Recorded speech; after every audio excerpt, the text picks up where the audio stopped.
Welcome to Spruce Grove Alliance Church, your home.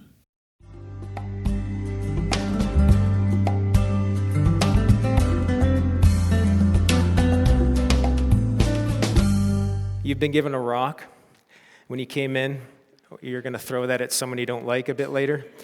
So quite the opposite. So just hold on to that. Just hold on to that. You're going to be using that a bit later as we come to the cross.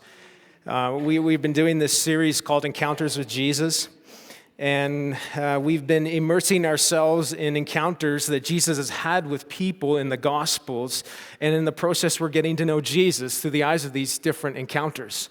And each one of them is unique, and they're teaching us a little bit different, something different about who Jesus is and what he came here to do. And we see that in each one of these encounters that Jesus answers one of life's biggest questions. And today we're going to see that Jesus answers the question, the big question that everyone has an opinion on, of where and how is true life found. And I've brought two props with me today. I have a piece of coal right here, and I have a diamond, worth about $10 million. Took it from my wife's engagement ring. Or I paid $20 on Amazon. One of those is true. I'll let you decide, but we might be paying for the CLC Plus afterwards. In the earth, there is this common substance that we can dig it up and we can burn it and it's gone in a flash. In fact, a piece of coal this size right here, about the size of your fist, is about 15 cents. Okay, so you can take the coal out of the ground, you can dig it up, and we use it in all sorts of things, and I don't want to get into the political mess of that, but here we are, there's a piece of coal, and it has some sort of value, small value, it's about 15 cents. But if you leave that piece of coal in the ground for a long period of time, and you subject that piece of coal to an enormous amount of pressure and weight, it'll produce something of immeasurable value. Diamonds. In fact, $10 million worth of diamonds.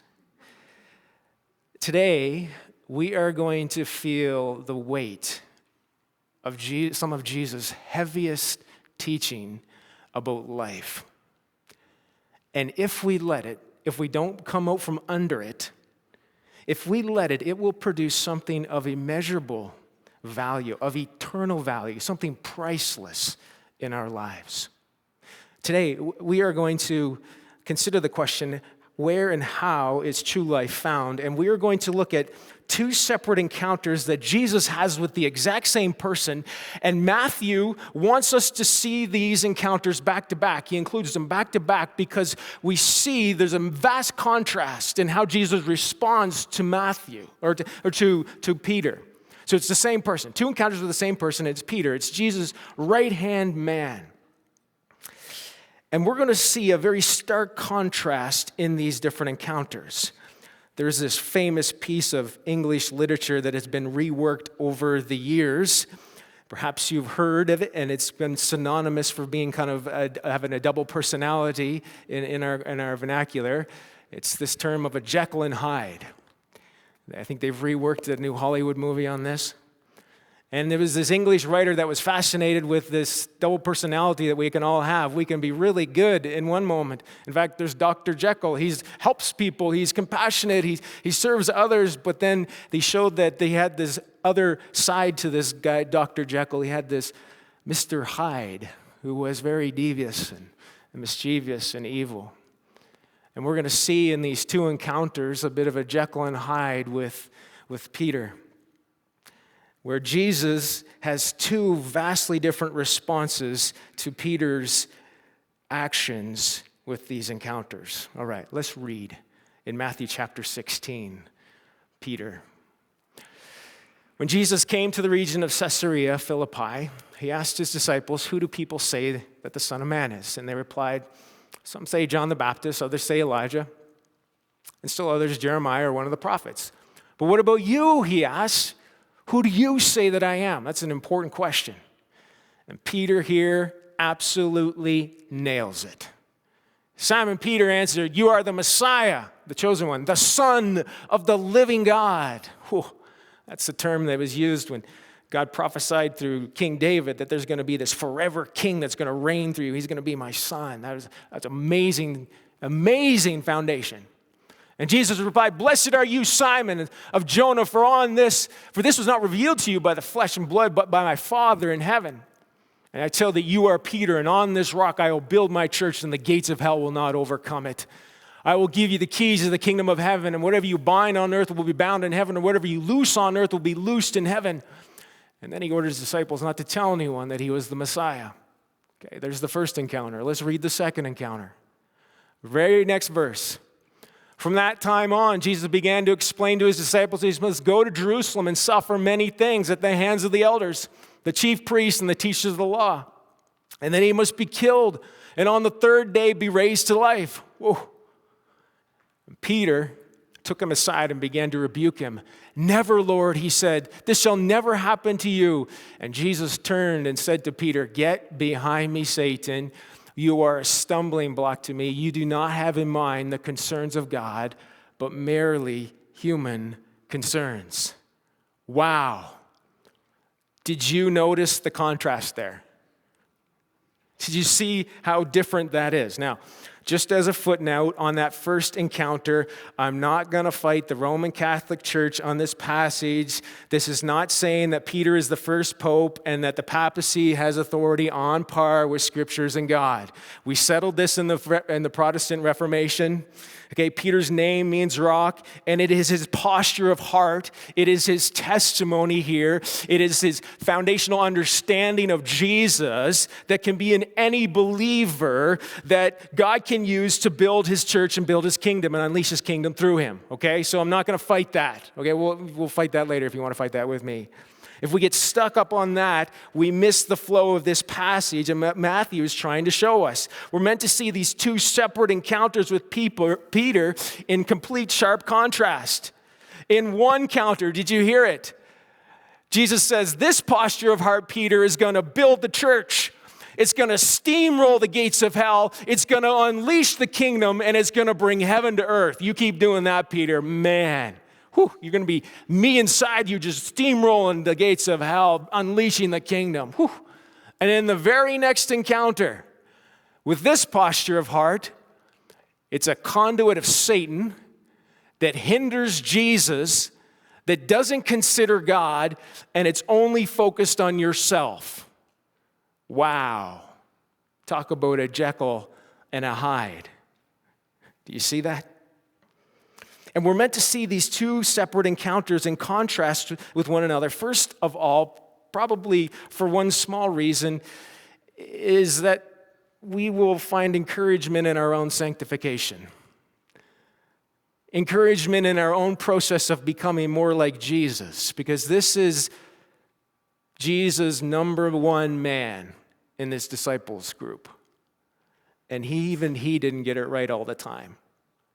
One day he can be one thing, just be a conduit of God, just unleashing heaven on earth. And then the next moment he can be a conduit of Satan that's literally hindering Jesus. So be patient with yourself. But most importantly, be patient with each other. In Sunday school, we used to sing this song, "He's still working on me to make me what I ought to be." It took him just a week to make the moon and the stars, the sun and the earth and the Jupiter and Mars. How loving and patient he must be, because he's still working on me.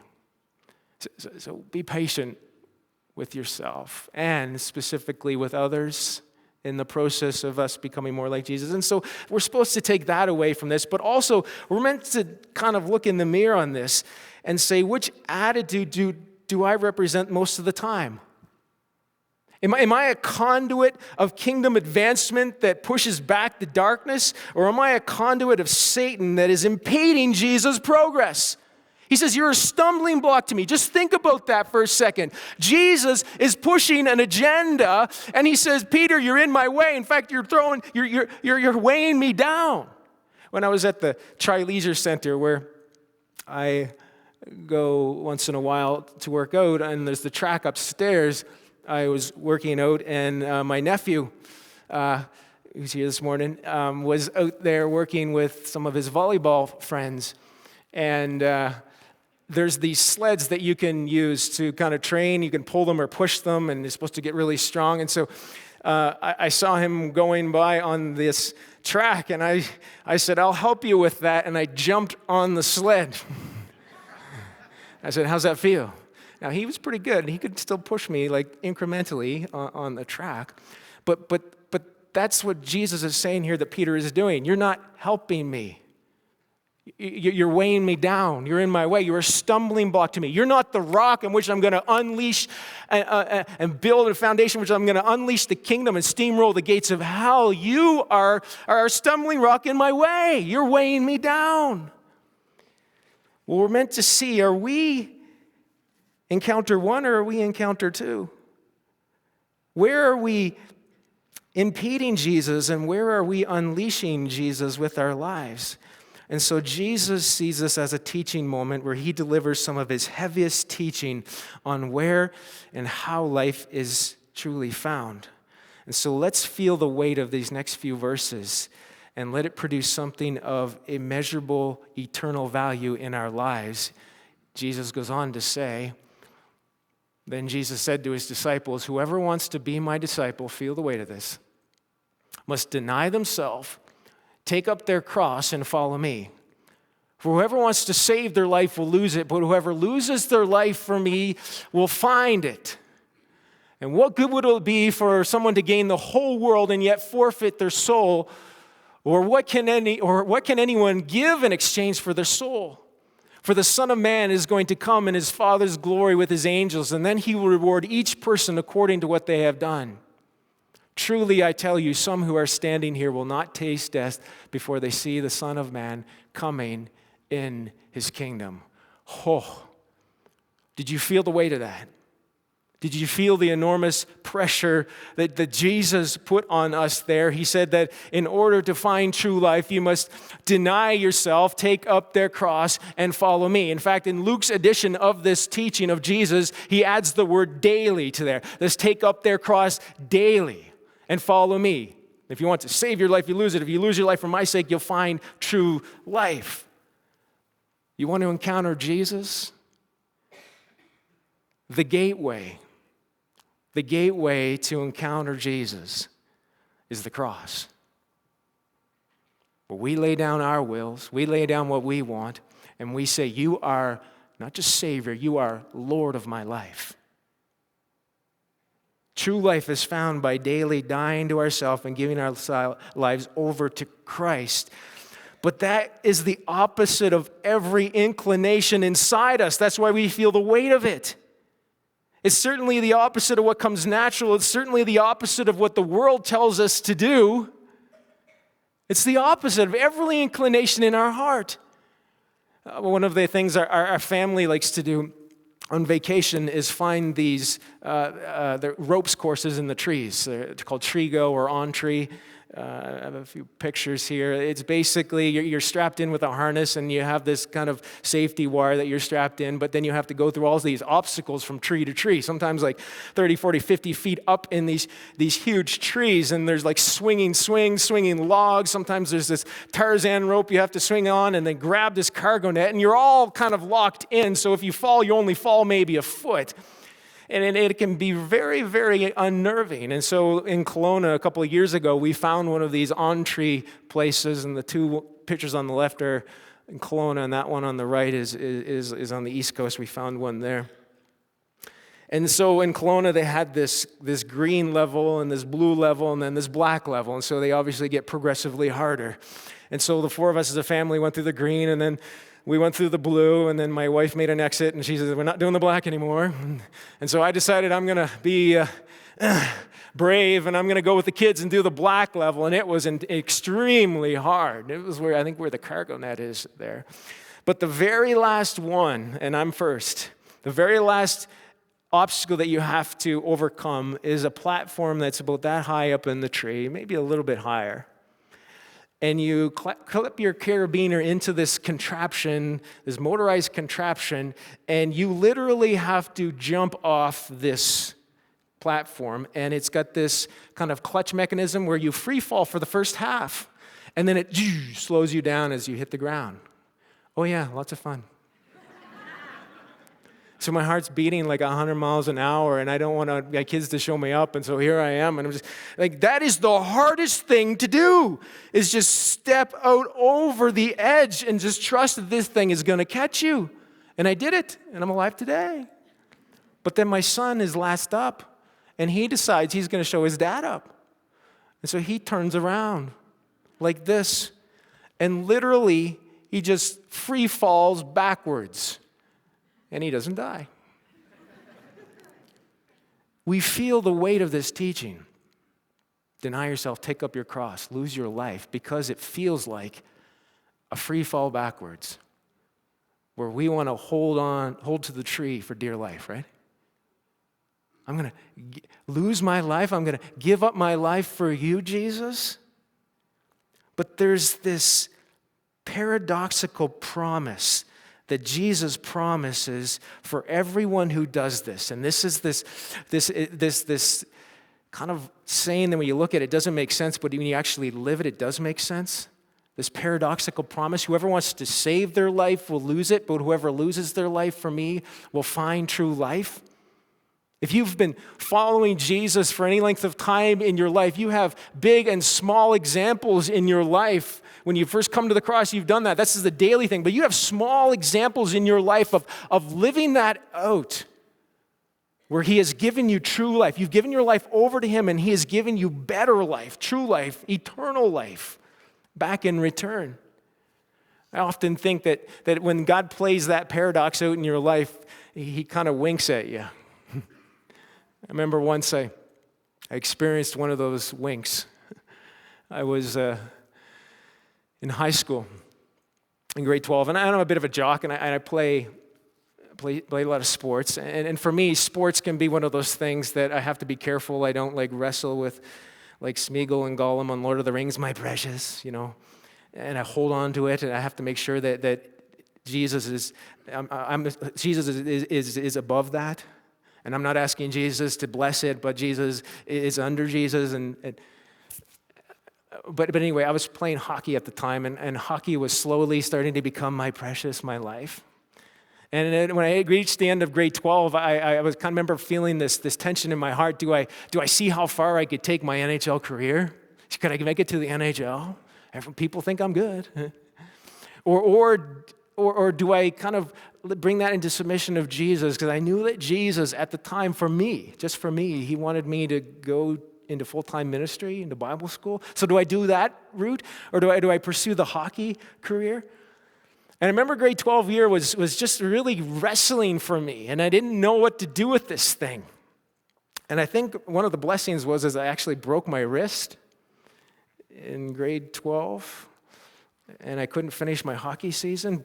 And then through that kind of process, I decided to deny myself, take up my cross, lose my life, and say, okay, God, I'm going to not pursue my hockey dreams. I want to pursue what you have for me and your dreams for me. Well, I ended up going to this place called Briarcrest Bible College in Saskatchewan.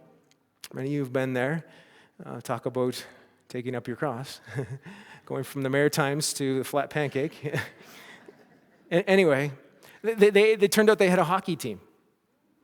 And so I tried out for the hockey team, and I made the team.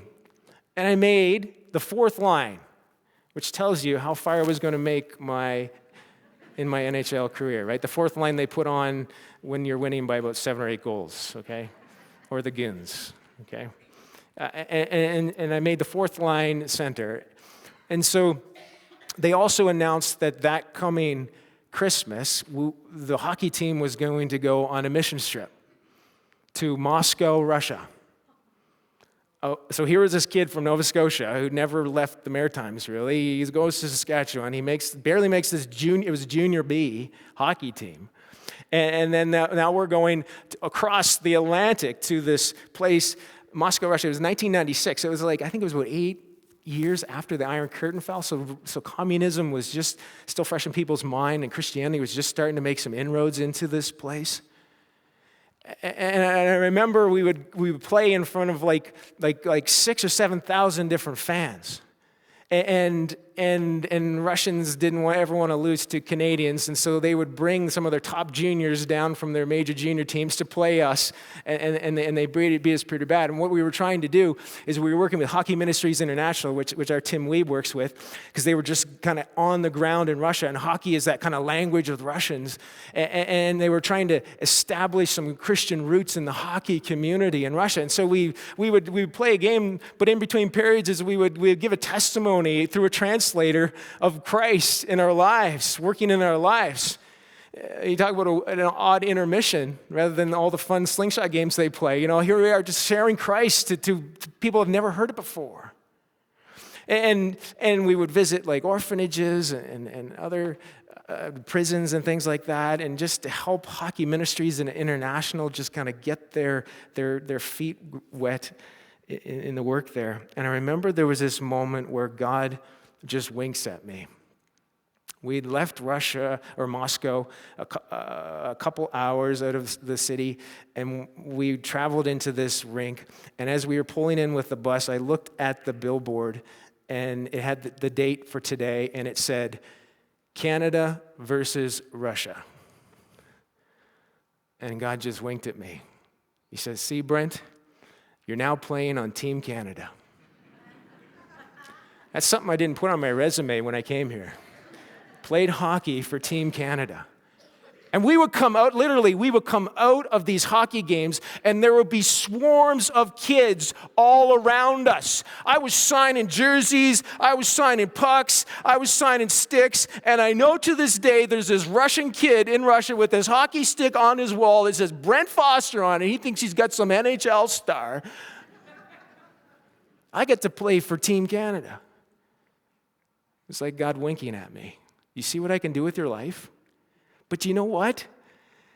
That wasn't very important to me.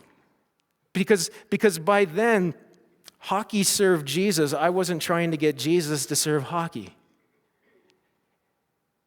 And for me, the true life was found in being this conduit that unleashed heaven on earth. And God knows that Russia needs it today.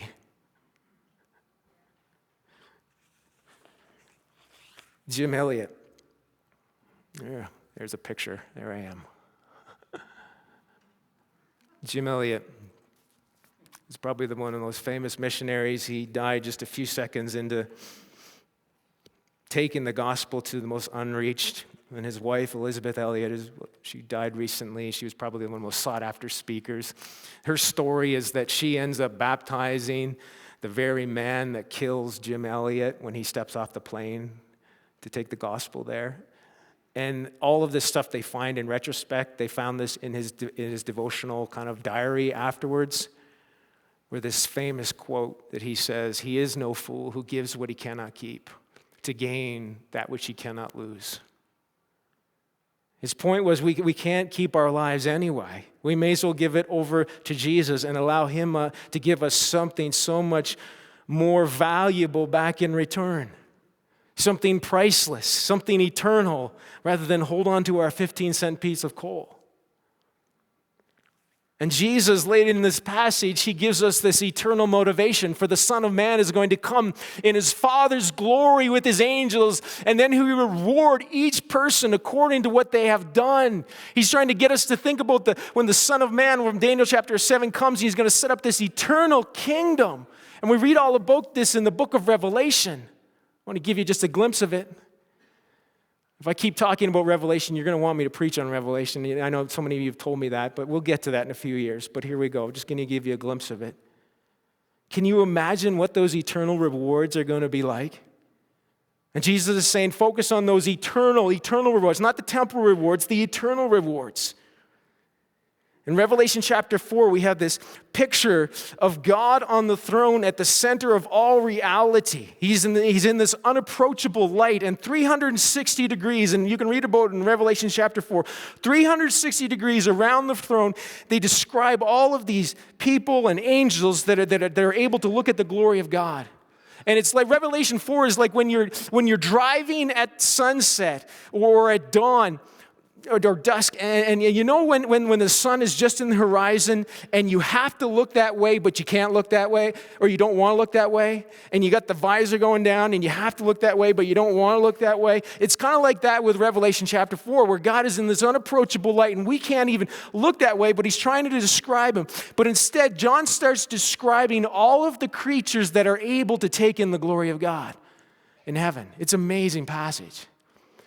I went to the Tri-Leisure Center just a week ago, and you know how they have those different soccer fields and such, and it was a busy Saturday, and there was a pile of people in the far one, and all I heard was the crowd erupt and go, "Wah!"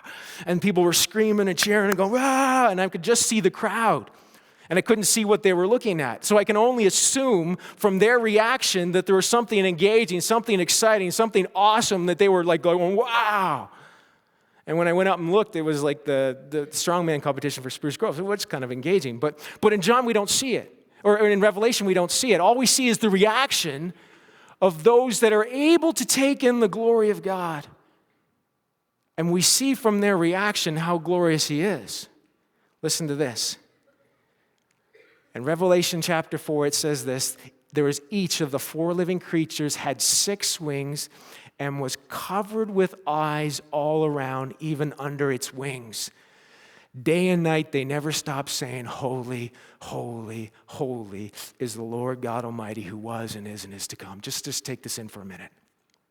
They're covered with eyes, which means John's trying to illustrate here that they are trying to take in all of the glory, even under their wings. They're trying to take in all of the glory of God. We can't see God because he's an unapproachable light, but the angels are close enough to God. They can see God, and they are covered with eyes, and they are perpetually looking at the presence of God, and they cannot stop saying, "Holy, holy, holy, holy is the Lord God Almighty, who was and what is and is to come."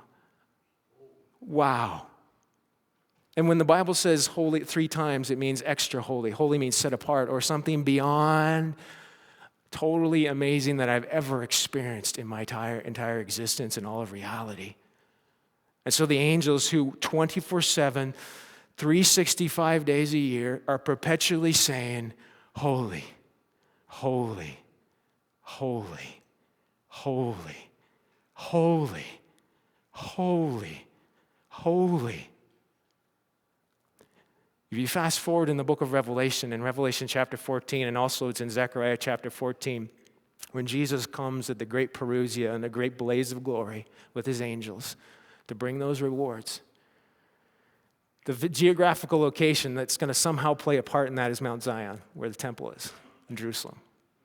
You see that his feet are going to be there in Zechariah 14 and in Revelation 14. And, you know, when he's going to come and he's going to speak final defeat over his enemies with the sword of his mouth. That's a little bit later on. But when he comes and he has that first appearing, and he's going to stand on Mount Zion, it says that we are going to be there with him. The people of God are going to be there.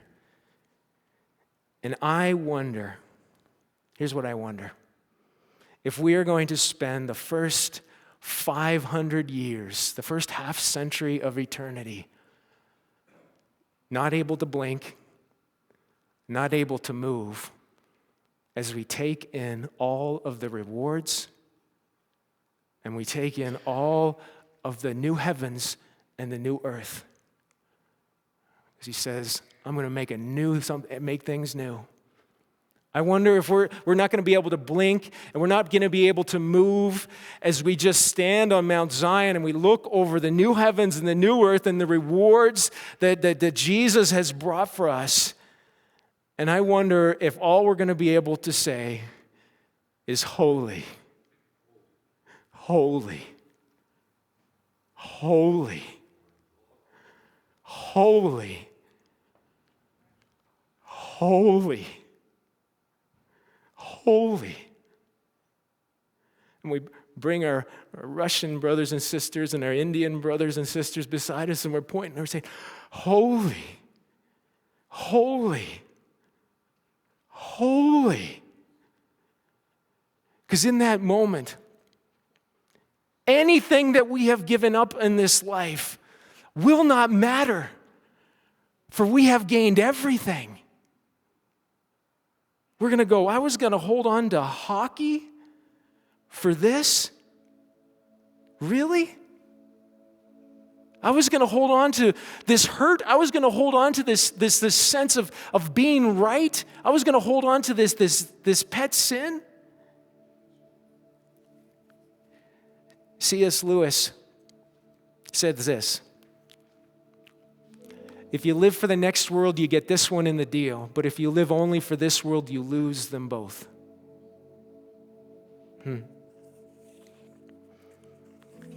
What are you holding on to today? What are you holding on to?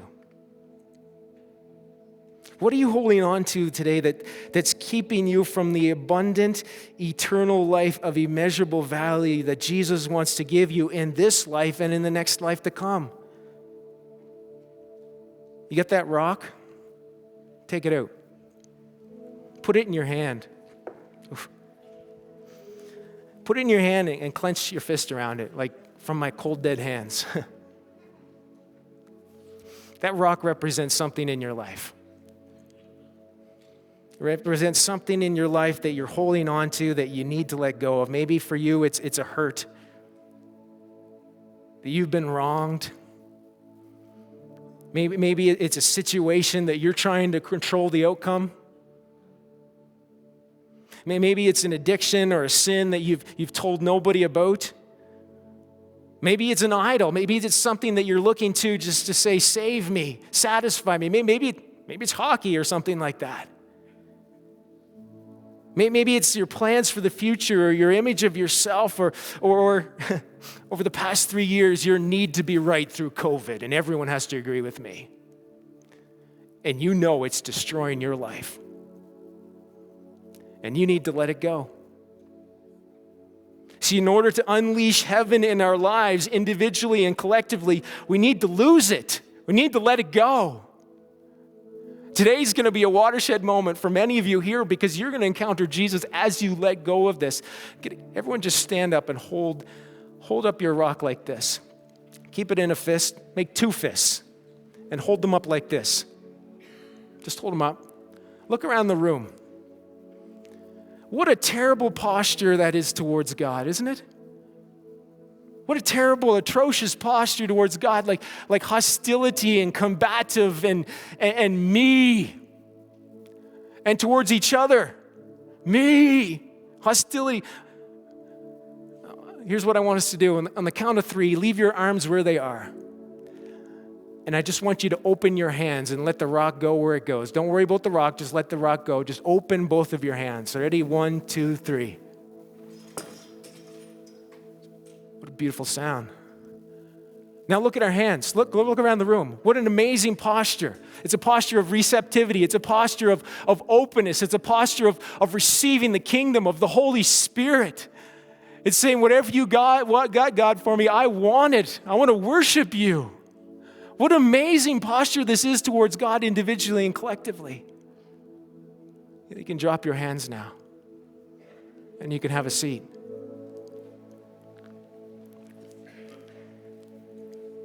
What am I holding on to today that's keeping me from the abundant life that Jesus wants to give?